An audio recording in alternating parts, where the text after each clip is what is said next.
rights women still do not have in the 21st century. And it was a very challenging topic, very painful. And I needed to narrow it down. So the first thing I decided to do was define a right. Do you have a right because you are a sentient being? Do you have a right because you are breathing?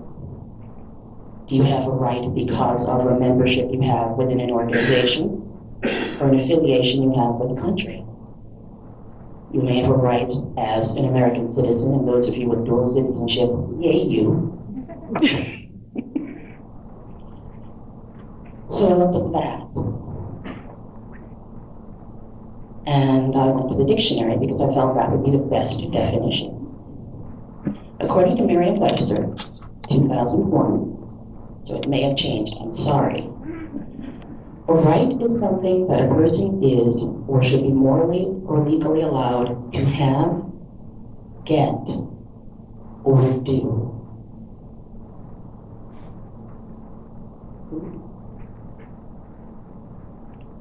Which means it's granted.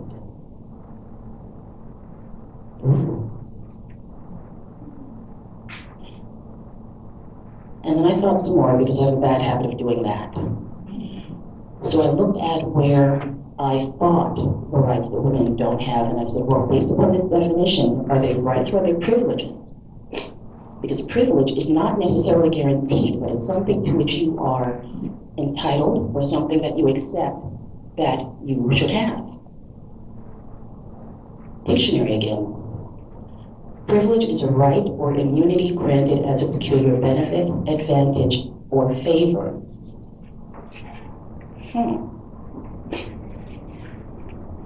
The example they gave was good health care should be a right, not a privilege. Ooh. But right now it's a privilege. And I thought some more because I know somebody in here would probably call me on it, and I said, okay, are they entitlements? Something that you think you should have, but it isn't necessarily written down anywhere, but you're used to getting it. And the person who has been providing it can also take it away. Rarely does the person who is receiving an entitlement say, really, thanks, no, I don't need anymore. That's great, nah, thanks, I'm good. But let the person who provides it take it away, and people become very, very volatile. Although it isn't written down anywhere that you get it. Most of you in this room, I'm certain, remember days when banks provided actual interest on your money. Nice try, entitlement. They don't have to do that, as all of you have, me too, as we have learned. They can change the rates, which they do. They can take it away, which they do. And you can do nothing about it. Entitlement, the condition of having a right to have, do, or get something.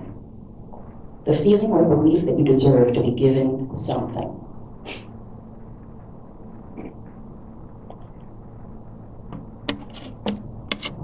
Well, the problem women are having doesn't fit under that category at all. It is a feeling and it is a belief, and it is a privilege. And then I realized a right can't be taken away. A privilege can, and an entitlement can. A right cannot. So then I realized my topic and my subject were correct. Rights women still do not have in the 21st century. Then I had to narrow that down, and that was not fun. So I decided to narrow it down to 3. And I selected these 3 because my vote was women between the ages of 16 and 66 are still in the workforce as a rule of thumb now. Granted, once upon a time they were not. But as a rule of thumb now, they are. So this is a very broad population that is in the workplace and does not have these rights.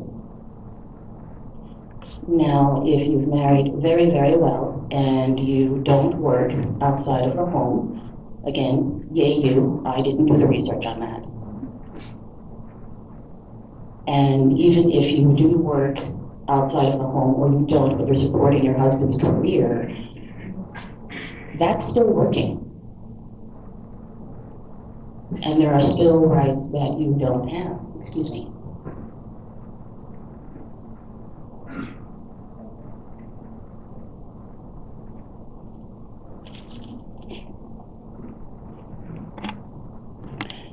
So I narrowed it down to what I deemed, again, the 3 that most affect women between those ages. And that's the right to equal pay for equal work, the right to paid maternity leave, and the right to have full control over our own bodies.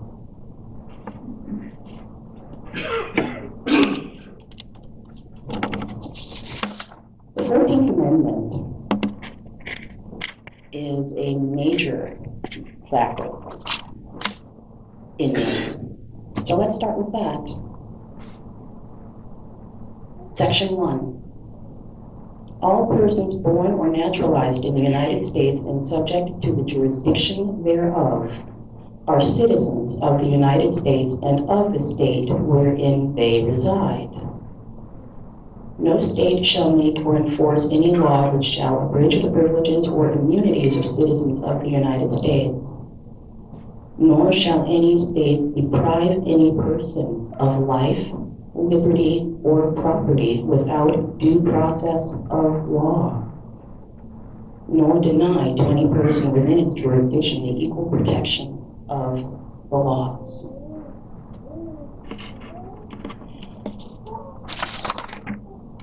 There's the rub. Rights have to be granted. So let's start with the hardest one. The Equal Rights Amendment was first introduced in Congress in 1923. It has been presented in Congress at every session ever since. It is still not ratified.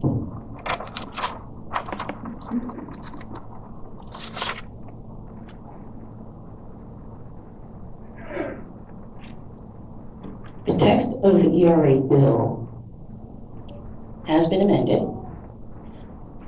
Women shall have equal rights in the United States in every place subject to its jurisdiction. Equality of rights under the law shall not be denied or abridged by the United States or by any state on account of sex. Congress and the several states shall have the power to enforce by appropriate legislation the provisions of this article. This amendment shall take effect 2 years after the date of ratification.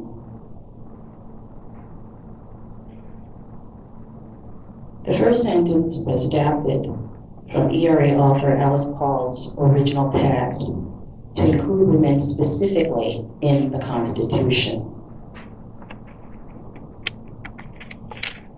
In Section 2, the addition of "and the several states" was removed before the amendment's 1972 passage.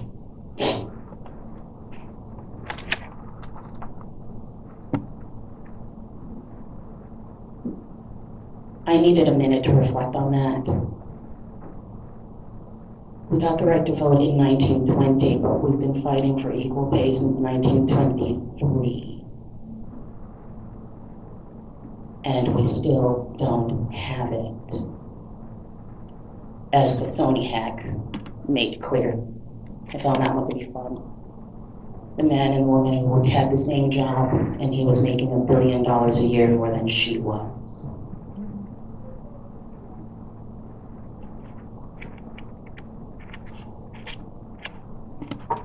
On March 22nd, in 1972, the ERA finally passed the Senate and the House of Representatives by the ratified two-thirds majority and was sent, by the required two-thirds majority, and was sent to the states for ratification. An original 7-year deadline was later extended to June 30th of 1982.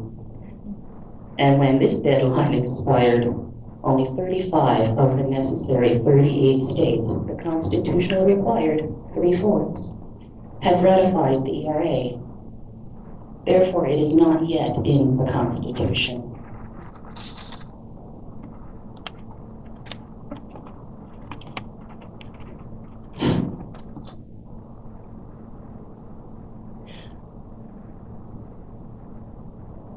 In 2013, lead sponsor, Senator Robert Menendez, New Jersey, added a bill to remove the ERA's ratification deadline and make it part of the Constitution when 3 more states ratify it. We're still waiting.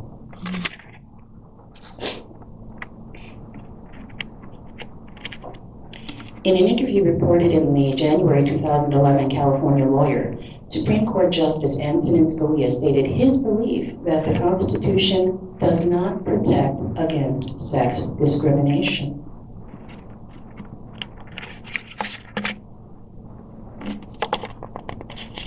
That's a little wild, because it's a little true. Again, if it isn't in the Constitution, then it can be eradicated. It isn't a right.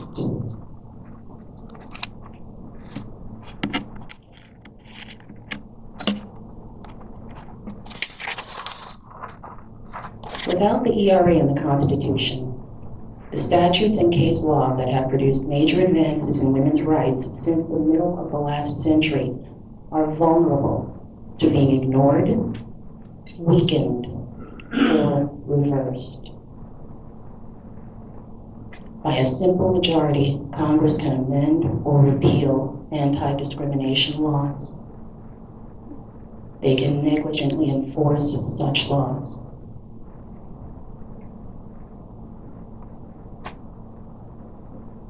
The 15 states that have not ratified the ERA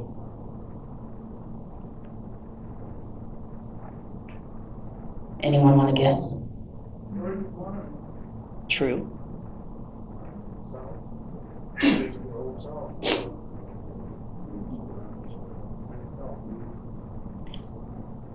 Alabama, Arizona, Arkansas, Florida, Georgia, Illinois. I'm like, whoa. Note to self. Louisiana, Mississippi, Missouri, Nevada, North Carolina, Oklahoma. Don't know what's up with them, but they're also getting earthquakes now, so they're kind of wonky. South Carolina, Utah, and Virginia.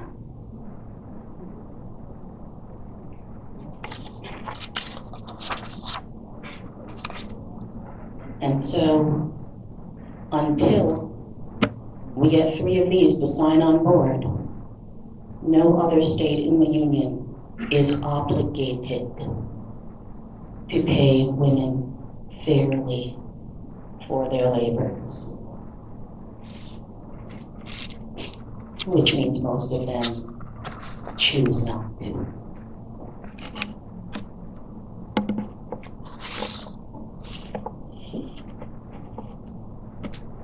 The second one that I feel is of perhaps a little greater importance is the paid maternity leave.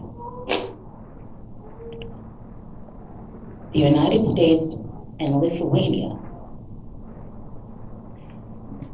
are the only two developed countries that do not have a policy for paid maternity leave. I find that less than enchanting.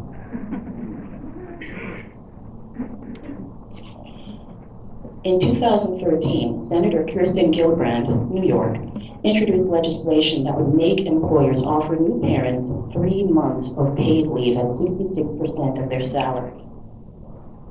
The Family Act has been stalled in Congress for over a year.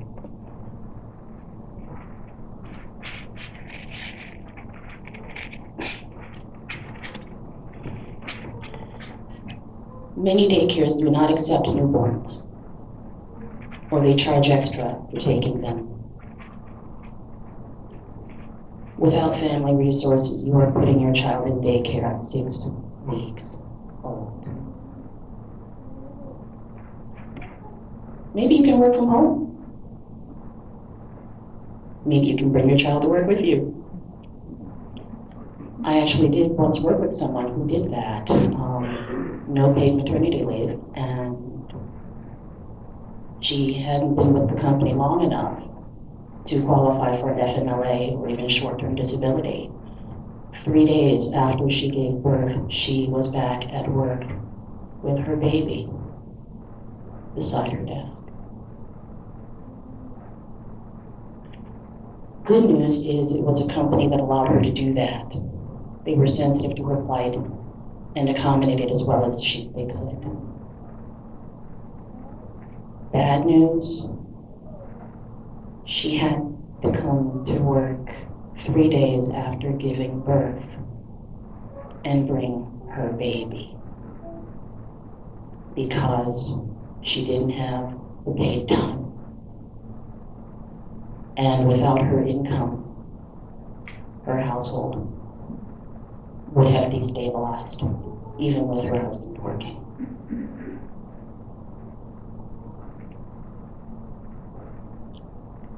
Maybe your partner can work from home. Maybe your partner can bring the child to work with them. Or maybe you'll decide you can't afford a child.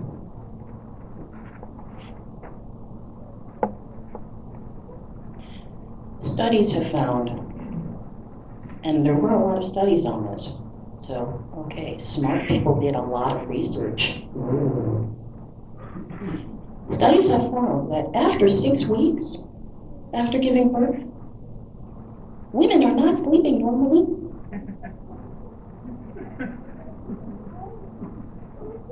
Not just one study was done on this. I found at least 5, and then I got tired and stopped reading because my vote was, logic dictates.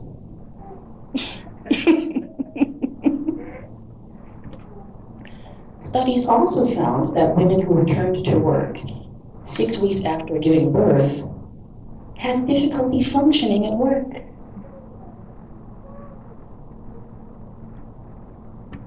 We needed studies for this. Well, now that they've been done, we can move on.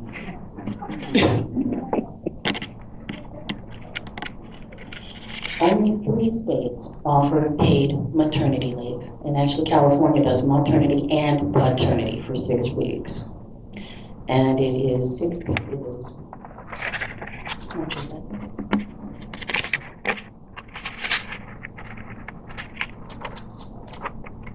It's 55% of your income.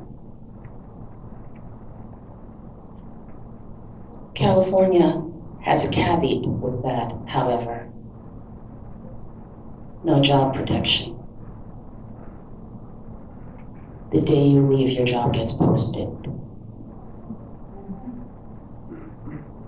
You do, however, have the right of first refusal.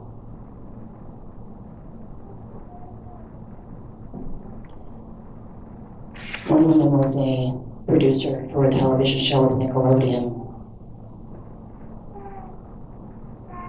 And her employer, Nickelodeon, called her after 3 weeks after she'd had a C-section and said, well, we really need you to get back to work, or we have candidates we are considering.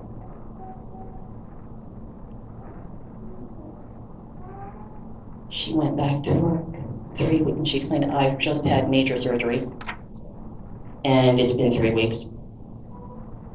And I said, well, we really need this work done. She went back to work.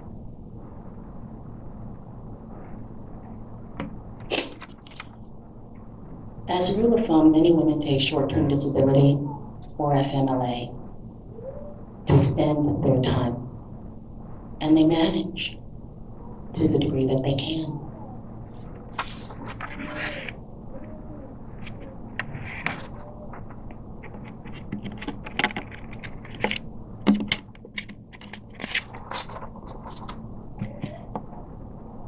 There is a Pregnancy Discrimination Act. It is an amendment to Title VII of the Civil Rights Act. An employer cannot refuse to hire a woman because of her pregnancy-related condition as long as she is able to perform the major functions of her job. That's nice. An employer cannot refuse to hire her if she is pregnant. Oh, really? The PDA also forbids layoffs or any other term or condition of employment to a woman when or because she is pregnant. I'm not sure a lot of companies know that, as I'm certain many of you recall, if you had to look for work while you were carrying a child and showing that it was difficult. There are women who have tried to game the system. Many teachers, I've read, try and arrange it so that they have their child during the summer when they're not at work. Many of them reported that doesn't always work.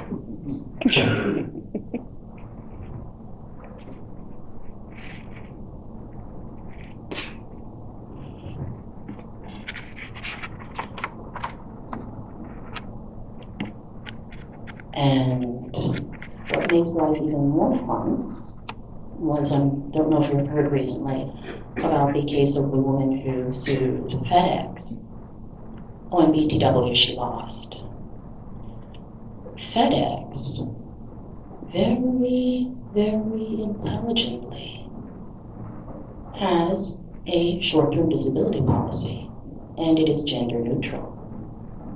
If you are able to perform the tasks of your job, but you become disabled or injured, working for FedEx, I can see where that's going to happen. They will put you on desk duty or light duty with a doctor's note. Makes sense? Sounds good. Pregnant isn't a disability. It's a condition. And the woman who sued was ordered by her doctor not to lift more than 20 pounds. And FedEx determined that that's nice, but your job says you have to be able to lift at least 35, so you can't do your job. And you're technically not disabled. You're just pregnant. You weren't injured. You didn't break your arm. And this condition is going to last longer than 6 weeks. So they offered her the opportunity to quit. And then you can come back. You can reapply for your job when you're all done. When you're all better, you can come back and reapply. You'll have no seniority.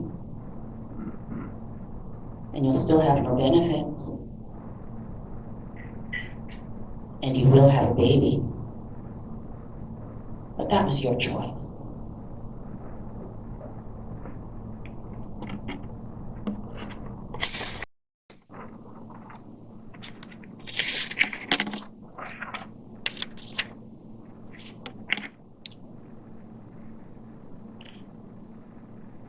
Final note on the Pregnancy Disability Act.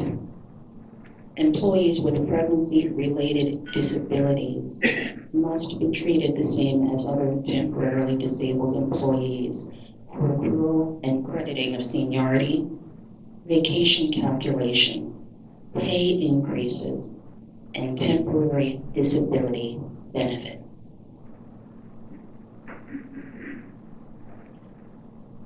Of course, you have to prove that they eradicated you because you're pregnant. Companies restructure all the time. Your position is no longer needed.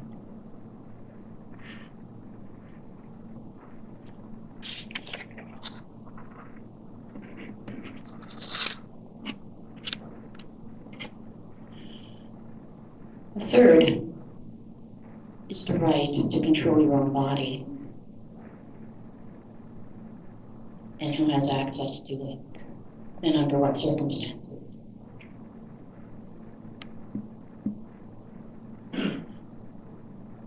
You should not need to have the right not to be raped. I would like to think that was just a given for being a breathing being. But I'm not going to go on that one. Because that one is also a right that women don't have, blah, blah, blah, but men also get sexually mistreated. Men don't get abortions, as a rule of thumb. And abortion has been transformed from a right to a privilege.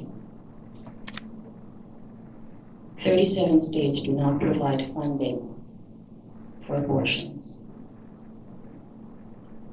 32 states do not provide funding for poor women who become pregnant as a result of rape, incest, or have a severely deformed fetus. In Pennsylvania, if you're married, you need to obtain your husband's permission to obtain an abortion.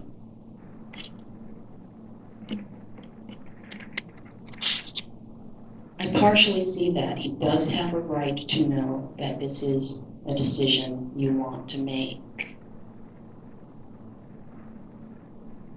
However, I also believe it's a decision for you to make.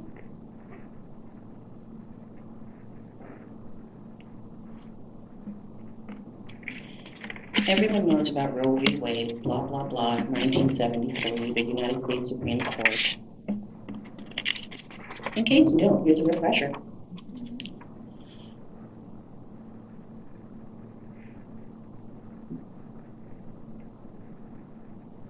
On the issue of abortion, it was decided that a right to privacy under the Due Process Clause of the 14th Amendment extended to a woman's decision to have an abortion, but that this right must be balanced against the state's two legitimate interests in regulating abortions: protecting prenatal life and protecting women's health.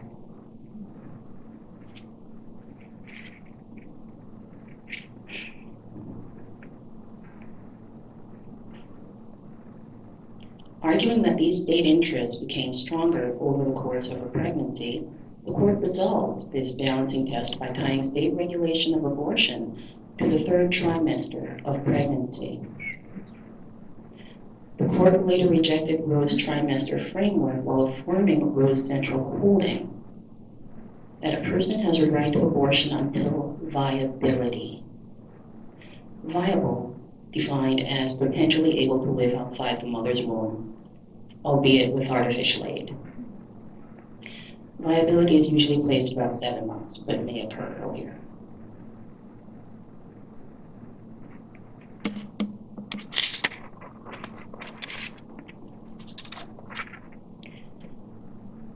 We all know many states have been eradicating that since it was written in 1973. And they're doing an excellent job.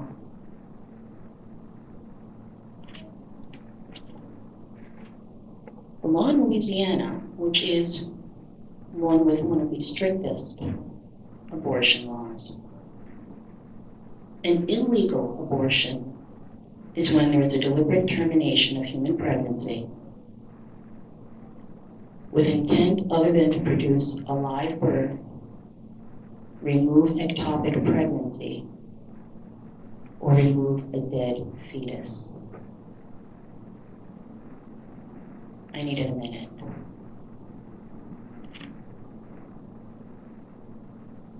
Removing a dead fetus constitutes an illegal abortion in the state of Louisiana.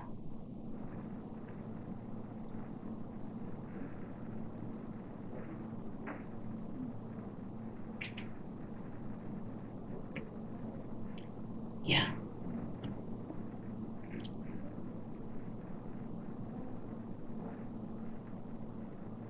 A legal abortion is after viability for the third trimester, any termination of pregnancy necessary to preserve life and health of the mother and or the fetus. And in baseball, the phrase is tie goes to the runner. In this case, tie goes to the baby, to the fetus.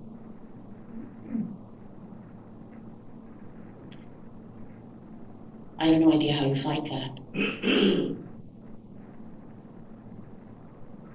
I have no idea whatsoever how you fight that.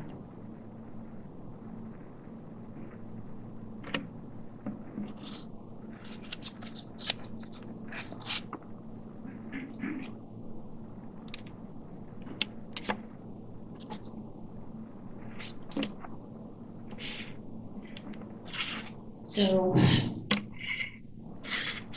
narrowing it down to these main three, my head then said, okie dokie snooky, how do we fix this? Legislation. Okay, yes, let's go and call our representatives and say that we want this and click our heels together because legislation really hasn't worked for any of these for quite some time.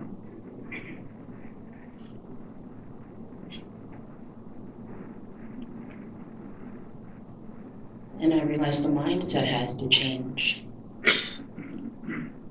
The majority of our representatives in Senate are, sorry but it fits, they are older as a rule of thumb. They are male as a rule of thumb. And they are fairly well off. So in the case of maternity leave or anything else or equal pay, they're able to provide for their spouses, or they're able to afford help for their spouses. So since it really isn't a problem for them, they really aren't that worried about it. Which is probably the main reason why all of these are still pending approval.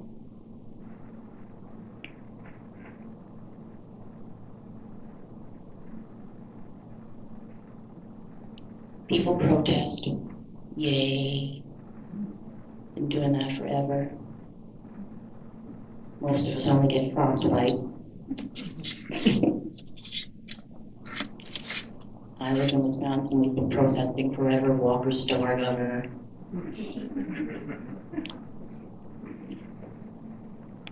Gave up protesting. Especially since now it's kind of illegal in the rotunda. Damn.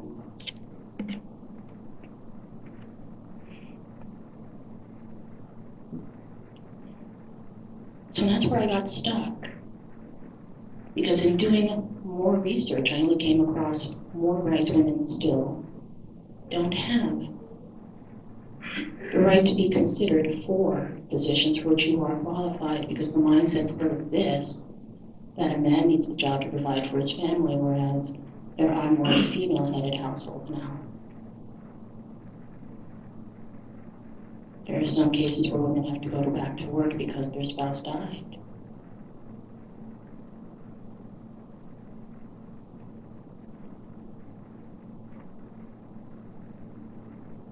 I don't know how to fix this, is what I'm saying. And I don't know how we, as sentient, breathing beings, fix this.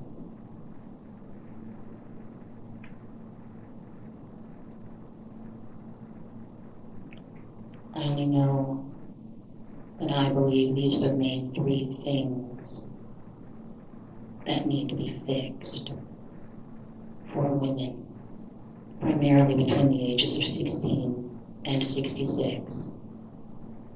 And I'm hoping it is done before the midpoint of the 21st century.